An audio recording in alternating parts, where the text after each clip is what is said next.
Lord, palakasin mo ako sa mga oras na ito. Bigyan mo pa ako ng maraming inspirasyon para makamove on sa buhay ko. Ako ngayon, Lord, ay nakalubog sa isang problema na hindi ko lubos maisip kung bakit dumating sa aking buhay ito. Nalilito at parang nawawala na ako. Parang walang makapitan. At alam kong walang makakaintindi ng aking kalagayan. Bigyan niyo po ako, Panginoon, ng guidance para malaman ko kung ano ang dapat kong gawin at kung ano ang dapat isipin. Ibigay niyo po sa aking daan ang mga taong tutulong sa akin at maging tamang impluensya sa aking buhay.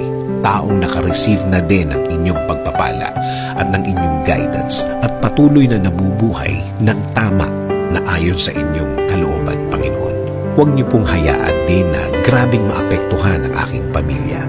Spare them from hurt. Patuloy niyo po silang protektahan. Patuloy niyo po silang i-lead sa tama at patuloy niyo silang alagaan, Lord. Alam ko, Lord, na nakikita niyo ang aking kalagayan. Nakikita niyo po kung paano ako nahihirapan. Huwag niyo po sanang hayaan na magtuloy-tuloy ang aking nararanasan, Panginoon. Kaya, Panginoon, patuloy niyong lagyan ng liwanag ang aking puso't isipan. Alam kong tutulungan mo ako ulit. Alam kong gagaan ang lahat ulit. Alam kong hindi na magtatagal. Darating na ang tulong niyo sa akin. Dasal ko, Lord, na patuloy mo akong bigyan ng lakas para sa araw-araw. Para mas maharap ko ang mga problemang ito. Bigyan mo ko ng talino para mas alam ko kung ano ang gagawin sa problemang ito. Patuloy akong maniniwala at kakapit pa din sa inyong presensya, Panginoon.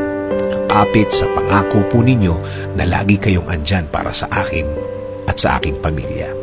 Magpo-focus ako sa inyong pagmamahal sa akin dahil alam ko na kapakanan ko pa rin ang mangingibabaw sa bawat mahirap na sitwasyon sa aking buhay. Maraming salamat sa inyong kabaitan. Maraming salamat sa inyong biyaya. Maraming salamat sa ibibigay mong lakas at talino sa akin, Lord. Alam ko na lalakas na ako at tatalino sa mga araw at linggo na darating sa aking buhay. Itinataas ko din po ang aking bayan, Panginoon. Bigyan niyo po ng guidance at inspirasyon ang Pilipinas at mga Pilipino ngayon dito po sa aming bayan at mga Pilipino sa ibang bansa. In Jesus'